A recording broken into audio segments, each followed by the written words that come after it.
नमस्कार, आपका हमारे न्यूज चैनल UK24 न्यूज में स्वागत है। मौसम समाचार। उत्तराखंड के 5 जिलों में ऑरेंज अलर्ट जारी, होगी झमाझम बारिश। उत्तराखंड में बारिश का दौर जारी है। लगातार हो रही बारिश से जनजीवन प्रभावित हो गया है। वहीं कई संपर्क मार्ग घंटों बाधित रहने के बाद खुल रहे हैं और खुलने के कुछ ही देर बाद भूस्खलन से बंद हो जा रहे हैं, जिससे मार्ग पर वाहनों की लंबी कतारें देखी जा सकती है। वहीं मौसम विभाग ने आज देहरादून, चमोली, बागेश्वर, उत्तरकाशी और रुद्रप्रयाग में बारिश की संभावना जताई है। बारिश की संभावना के मद्देनजर मौसम विभाग ने ऑरेंज अलर्ट जारी किया है। अब बात करते हैं डीजल पेट्रोल के दामों की। जानिए आज आपके शहर में क्या है पेट्रोल और डीजल के नए दाम। देहरादून की बात करें तो आज पेट्रोल के दाम है 95 रुपए 35 पैसे, वहीं डीजल के दाम है 90 रुपए 33 पैसे। हल्द्वानी की बात करें तो आज पेट्रोल के दाम है 94 रुपए 44 पैसे, वहीं डीजल के दाम है 89 रुपए 58 पैसे। हरिद्वार की बात करें तो आज पेट्रोल के दाम है 94 रुपए 39 पैसे, वहीं डीजल के दाम है 89 रुपए 50 पैसे। रुद्रपुर की बात करें तो आज पेट्रोल के दाम है 94 रुपए 65 पैसे, वहीं डीजल के दाम है 89 रुपए 77 पैसे। उत्तराखंड कोविड-19 ट्रैकर। उत्तराखंड में 24 घंटे के भीतर कोरोना के 239 नए मरीज मिले हैं, जबकि 264 मरीज स्वस्थ होकर घर लौट आए। इसके साथ एक एक्टिव केस की संख्या बढ़कर 1639 पहुंच गई है। पिछले 24 घंटे में कोरोना से 2 मरीजों की मौत हुई है। प्रदेश में सैंपल पॉजिटिविटी रेट की बात करें तो 13.61% है। नैनीताल पहुंचे भाभी जी घर पर हैं कि तिवारी जी, बोले वेब सीरीज से परोसी जा रही अश्लीलता। उत्तराखंड के नैनीताल में निर्मल पांडे फिल्म फेस्टिवल का आयोजन किया जा रहा है। निर्मल पांडे फिल्म फेस्टिवल में शिरकत करने के लिए भी भाभी जी घर पर है के मुख्य किरदार मनमोहन तिवारी यानी रोहिताश्व गौड़ भी सरोवर नगरी नैनीताल में पहुंचे। यहाँ उन्होंने बॉलीवुड इंडस्ट्री को लेकर कई तरह की बातें कही। वहीं आमिर खान की फिल्म लाल सिंह चड्ढा फिल्म को लेकर भी उन्होंने बयान दिया। रोहिताश्व गौड़ ने कहा कि बॉलीवुड इंडस्ट्री में तेजी से बदलाव आया है। बॉलीवुड इंडस्ट्री बड़ी पर्दे से वेब सीरीज की तरफ बढ़ रही है। वेब फिल्मों के जरिए नई नई प्रतिभाओं को मौका मिला है, नई प्रतिभाएं सामने आ रही हैं। वहीं उनका ये भी कहना है कि कुछ निर्देशक फेमस होने के लिए अश्लील फिल्म बना रहे हैं, जो नए एक्टर्स के लिए खतरनाक साबित होती है, जिससे अच्छे कलाकार जल्द समाप्त हो रहे हैं। साथ ही फिल्म के क्षेत्र में अपना करियर बना रही लड़कियों के लिए काम करना एक चुनौती है, लिहाजा जल्द से जल्द वेब सीरीज पर सेंसर लगना चाहिए। पिथौरागढ़ की बेटियों ने हरनाम सिंह तिब्बा चोटी की फतह सीएम धामी ने दी बधाई।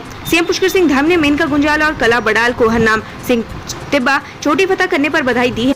सीएम ने ट्वीट कर उन्हें उज्जवल भविष्य की कामना की है। बता दें कि धारचूला की मेनका और कला बड़ाल ने लद्दाख और हिमाचल की सरहद से लगने वाले जिंजीबार के पास 5600 मीटर ऊंची चोटी माउंट हरनाम सिंह तिब्बा चोटी फतह की है। देहरादून पहुंचे केंद्रीय पर्यटन एवं संस्कृति मंत्री किशन रेड्डी। सीएम धामी ने की मुलाकात। केंद्रीय पर्यटन एवं संस्कृति मंत्री किशन रेड्डी 2 दिवसीय दौरे पर उत्तराखंड पहुंचे। यहाँ उन्होंने देहरादून में मुख्यमंत्री पुष्कर सिंह धामी के साथ प्रदेश के पर्यटन से जुड़े मुद्दों और उनके विकास पर चर्चा की। काशीपुर में बोले महेंद्र भट्ट, अपनी पार्टी में अलग थलग पड़े हरदा। कांग्रेस के सभी पूर्व सीएम आज बीजेपी में हैं। उत्तराखंड बीजेपी का प्रदेश अध्यक्ष बनने के बाद महेंद्र भट्ट जिलों के भ्रमण कार्यक्रम पर मंगलवार 9 अगस्त को वे उधमसिंह में पहुंचे। यहाँ उन्होंने जसपुर और काशीपुर में तिरंगा रैली निकाली और हरीश रावत व कांग्रेस पर जमकर निशाना साधा। प्रदेश में स्किल डेवलपमेंट को लेकर मंत्री बहुगुणा ने अधिकारियों के कसे पेच 2025 का दिया टारगेट। कैबिनेट मंत्री सौरभ बहुगुणा की अध्यक्षता में चिंतन शिविर का आयोजन किया गया, जिसमें कौशल विकास एवं सेवा योजना विभाग की कार्य नीतियों और कार्य योजनाओं एवं आगामी वर्षों के रोड मैप को लेकर गहन चर्चा की गई। नैनीताल का रामगढ़ बना हॉर्टी टूरिज्म सेक्टर। 8 एकड़ भूमि पर लहलहा रही सेब की फसल।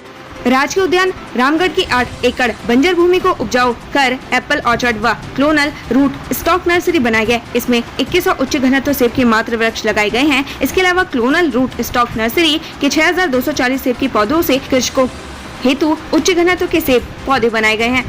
मुख्यमंत्री धामी का चमोली दौरा। सीएम धामी आज चमोली भ्रमण पर रहेंगी। जोशीमठ में सुबह 10:25 पर सीता माता अखंड महायज्ञ कार्यक्रम में प्रतिभाग करेंगे। इसके बाद सीमांत गांव मलारी में सेना के जवानों एवं स्थानीय जनता के साथ हर घर तिरंगा कार्यक्रम में प्रतिभाग करेंगे। भारत जोड़ो तिरंगा यात्रा। अपनी भारत जोड़ो तिरंगा यात्रा को लेकर आज कांग्रेस के प्रदेश अध्यक्ष करण मेहरा बागेश्वर पहुंचेंगे। वहीं उत्तराखंड के पूर्व मुख्यमंत्री हरीश रावत हरिद्वार में तिरंगा यात्रा में प्रतिभाग करेंगे। कुमाऊं पहुंचेंगे महेंद्र भट्ट। आजादी के अमृत महोत्सव को लेकर हर घर तिरंगा कार्यक्रम में आज बीजेपी प्रदेश अध्यक्ष महेंद्र भट्ट रुद्रपुर में कार्यक्रम में शिरकत करेंगे। सुबह प्रभात फेरी में शामिल होंगे। इसके बाद महेंद्र भट्ट हल्द्वानी पहुंचेंगे। यहाँ पार्टी कार्यकर्ताओं के साथ बैठक करेंगे। तिरंगा यात्रा कार्यक्रम में भी शामिल होंगे। तिरंगा यात्रा में शामिल होंगे धन सिंह। श्रीनगर गढ़वाल में आज आयोजित होगी तिरंगा यात्रा। यहाँ कैबिनेट मंत्री धन सिंह रावत यात्रा में शामिल होंगे। पार्टी कार्यकर्ताओं के साथ बैठक भी करेंगे। बाल तस्करी पर बैठक सुबह 11 बजे रुद्रपुर विकास भवन सभागार में उत्तराखंड बाल अधिकार संरक्षण आयोग की अध्यक्ष डॉक्टर गीता खन्ना की अध्यक्षता में बाल तस्करी से आजादी पर बैठक आयोजित की जाएगी। क्रॉस कंट्री रेस के लिए रजिस्ट्रेशन। आजादी के अमृत महोत्सव के तहत स्वतंत्रता दिवस पर हल्द्वानी स्टेडियम से क्रॉस कंट्री रेस का आयोजन किया जाएगा। इसके लिए प्रतिभागी आज सुबह 10 बजे से शाम 5 बजे तक जिला खेल कार्यालय पहुंचकर अपना पंजीकरण करवा सकते हैं। जूनियर बालक और बालिका अंडर 14 के खिलाड़ियों को पंजीकरण के दौरान अपने जन्म प्रमाण पत्र की छाया प्रति लानी होगी। आज से सत्यापन शुरू। हल्द्वानी के MB-PG महाविद्यालय में पहले कट ऑफ जारी होने के बाद आज से आवेदकों के दस्तावेजों के सत्यापन शुरू होंगे। पहली सूची के लिए सत्यापन 13 अगस्त तक महाविद्यालय में ऑफलाइन किए जाएंगे। इस बार राष्ट्रीय शिक्षा नीति 2020 के तहत महाविद्यालयों में प्रवेश होने वाले हैं। कोविशील्ड या कोवैक्सीन की 2 डोज लगा चुके लोग बूस्टर के तौर पर कॉर्बोवैक्स टीके का कर सकते हैं इस्तेमाल। यदि आपने कोविशील्ड या कोवैक्सीन की 2 खुराकें ले ली हैं, तो बूस्टर डोज के लिए कॉर्बोवैक्स टीके का इस्तेमाल कर सकते हैं। NTAGI ने ऐसी अनुशंसा की है। सरकार इस अनुशंसा पर गंभीरता से विचार कर रही है। यह भारत का पहला स्वदेशी RBD प्रोटीन सब यूनिट टीका है। अब इसका इस्तेमाल 12 से 14 वर्ष आयु के बच्चों को लगाने के लिए किया जा रहा है। मिलावटखोरों पर FDA की कार्रवाई जारी। 10 दुकानों के मिठाई सैंपल जांच के लिए भेजे लैब। देहरादून खाद्य और औषधि प्राधिकरण की टीम ने ऋषिकेश, विकासनगर और देहरादून शहर के 10 मिठाई की दुकानों से सैंपल एकत्रित किए हैं। टीम ने सैंपल को रुद्रपुर लैब भेजा है। इन दुकानों से टीम को मिलावट की शिकायतें मिल रही थी। हरिद्वार चोरों ने पहले मोटर वर्कशॉप में की चोरी, फिर आग लगाकर हो गए फरार। उत्तराखंड के हरिद्वार जिले में पुलिस चोरों पर काबू पाने में नाकाम साबित हो रही है। पुलिस पहली वारदात का खुलासा भी नहीं कर पाती, उससे पहले चोर दूसरी वारदात को अंजाम देकर फरार हो जाते हैं। अब तो चोरों के हौसले इतने बुलंद हो गए हैं कि चोरी करने के बाद वारदात स्थल पर आग भी लगा देते हैं। ऐसा एक मामला ज्वालापुर कोतवाली क्षेत्र से सामने आया है। लक्सर ट्रेन से मोबाइल चुराने वाला चोर गिरफ्तार। GRP ने ट्रेन से यात्री का मोबाइल चुराने वाले चोर को गिरफ्तार कर उसके कब्जे से चुराए गए मोबाइल बरामद कर लिया है। थानाध्यक्ष प्रदीप राठौर ने बताया कि विगत 5 मार्च को यात्री प्रदीप कुमार निवासी नारायणपुर पोस्ट डवत रोहतास बिहार ट्रेन में सफर कर रहे थे। इसी दौरान लक्सर रेलवे स्टेशन के निकट उनका मोबाइल चोरी कर लिया गया।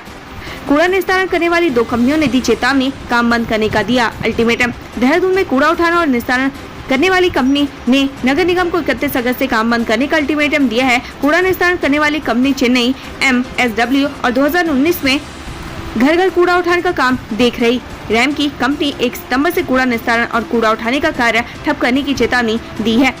रामनगर में नशेड़ियों के निशाने पर मंदिर, भगवान की मूर्तियों पर कर रहे हाथ साफ। उत्तराखंड के नैनीताल जिले में नशेड़ी अपनी जरूरतों को पूरा करने के लिए मंदिरों में चोरी की वारदातों को अंजाम दे रहे हैं। स्थानीय लोगों के सामने समस्या यह है कि शिकायत करने के बावजूद भी पुलिस इन लोगों पर कार्रवाई नहीं कर रही है। ताजा मामला रामनगर कोतवाली क्षेत्र का है। हरिद्वार में कैदी बने स्वतंत्रता सेनानी, सुनाई दे अंग्रेजों भारत छोड़ो की गूंज। हरिद्वार जेल में बंद कैदियों ने भारत छोड़ो आंदोलन के अवसर पर स्वतंत्रता सेनानी बनकर यात्रा निकाली। कैदियों ने अंग्रेजों भारत छोड़ो के नारे भी लगाए। वहीं हल्द्वानी जेल के कैदी आजादी का अमृत महोत्सव पर पहल करते हुए एक निजी संस्था के सहयोग से LED बल्ब से बने तिरंगा लाइट तैयार कर रहे हैं। TDC को घाटे उबारने का कृषि मंत्री गणेश जोशी का प्लान। निगम की संपत्ति बेचने पर किया जा रहा विचार। सरकार तराई बीज निगम को घाटे से उबारने की हर संभव कोशिशें में लगी हुई है। इसी को लेकर मंगलवार को कृषि मंत्री गणेश जोशी ने TDC के अधिकारियों के साथ बैठक की और उन्हें जरूरी दिशा निर्देश दिए। साथ ही मंत्री गणेश जोशी ने TDC की संपत्ति बेचने का भी विचार किया। एंटी ह्यूमन ट्रैफिकिंग की टीम देहरादून में कई स्पा सेंटर और मसाज पार्लर पर मारा छापा। राजधानी देहरादून में बड़ी संख्या में स्पा सेंटर और मसाज पार्लर का संचालन किया जा रहा है, जिसकी आड़ में कई अनैतिक काम हो रहे हैं। इसी को लेकर देहरादून SSP के निर्देश पर एंटी ह्यूमन ट्रैफिकिंग की टीम ने कई स्पा सेंटर और मसाज पार्लर में छापा मारा। जन्माष्टमी पर केक काटने वालों को काली सेना की चेतावनी। हिंदू संस्कृति से खेलने वालों को देंगे दंड। धर्मनगरी हरिद्वार में इन दिनों एक अलग ही विवाद छिड़ा हुआ है। शांभवी धाम के पीठाधीश्वर और काली सेना के प्रमुख स्वामी आनंद स्वरूप ने केक काटकर भगवान श्री कृष्ण का जन्मदिन मनाने पर आपत्ति जताई है। साथ ही माखन और मिर्ची के अलावा अन्य प्रकार के भोग लगाने पर भी दंड की बात कही है। उनका कहना है कि इससे हिंदू धर्म की धार्मिक भावनाएं आहत हो रही हैं। कांग्रेस नेता प्रियंका गांधी फिर से कोरोना पॉजिटिव, दूसरी बार हुई संक्रमित। कांग्रेस महासचिव प्रियंका गांधी कोरोना पॉजिटिव पाई गई हैं। उन्होंने खुद ट्वीट कर ये जानकारी दी है। प्रियंका ने बताया कि वे फिर कोरोना पॉजिटिव हो गई हैं और वे घर पर ही आइसोलेट हो गई हैं। शिक्षा व्यवस्था में होगा बड़ा बदलाव। विद्या समीक्षा केंद्र खोलने वाला तीसरा राज्य बनेगा उत्तराखंड। उत्तराखंड के शिक्षा मंत्री डॉक्टर धन सिंह रावत ने कहा कि प्रदेश में शिक्षा व्यवस्था को प्रखर व प्रभावी बनाने के लिए राज्य सरकार निरंतर प्रयास कर रही है। सूबे में शिक्षा व्यवस्था को क्रांतिकारी बदलाव होगा, जिसके लिए 6 महीनों के भीतर विद्या समीक्षा केंद्र खोला जाएगा। डोईवाला के लाल तप्पड़ में अनियंत्रित होकर पलटी बस, 4 यात्री घायल। डोईवाला कोतवाली अंतर्गत लाल तप्पड़ क्षेत्र में फन वैली के पास दिल्ली से देहरादून आ रही प्राइवेट बस अनियंत्रित होकर पलट गई। बताया जा रहा है कि बस में 15 यात्री सवार थे और हादसे में 4 यात्रियों को चोटें आई हैं। इनमें से 2 यात्रियों की हालत गंभीर बनी हुई है। केदारनाथ धाम में भतूज मेला आज 11 क्विंटल फूलों से सजा बाबा केदार का धाम। केदारनाथ में आज शाम भतूज मेला मनाया जाएगा। इस दौरान भगवान केदारनाथ को नए अनाज का भोग लगाया जाएगा। मेले को लेकर केदारनाथ मंदिर को गेंदों के फूलों से भव्य तरीके से सजाया गया है। यूकेटीपीएससी ने 8 भर्ती परीक्षाओं पर लगाई रोक। 3 लाख से ज्यादा युवाओं की उम्मीदों को लगा झटका।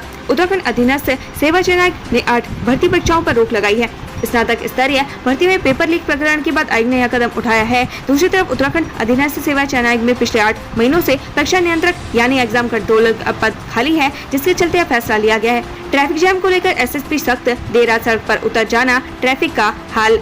एसएसपी दलीप सिंह कुंवर ने बीते देर रात शहर की यातायात व्यवस्था का आकस्मिक निरीक्षण किया। निरीक्षण के दौरान एसएसपी ने सभी चौक पर मौजूद पुलिस कर्मियों को सख्त हिदायत दी कि यातायात व्यवस्था में लापरवाही बरतने पर सख्त कार्रवाई की जाएगी।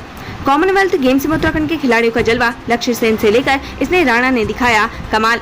कॉमनवेल्थ गेम्स 2022 में भारत ने 61 मेडल जीतकर चौथा स्थान हासिल किया है। भारत ने इस साल सबसे ज्यादा मेडल कुश्ती में जीते, जिसमें सबसे ज्यादा 12 मेडल कब्जा है, जिनमें 6 गोल्ड, 1 सिल्वर और 5 ब्रॉन्ज मेडल शामिल रहा। अगर उत्तराखंड की बात करें तो कॉमनवेल्थ गेम्स में देवभूमि के खिलाड़ियों का जलवा देखने को मिला। बैडमिंटन ने जहां लक्ष्य सेन ने गोल्ड जीता, तो वहीं क्रिकेट में इसने राणा का कमाल देखने को मिला, जिसके बदौलत महिला क्रिकेट टीम ने सिल्वर मेडल कब्जाया। वहीं हॉकी में वंदना कटारिया ने कमाल दिखाया।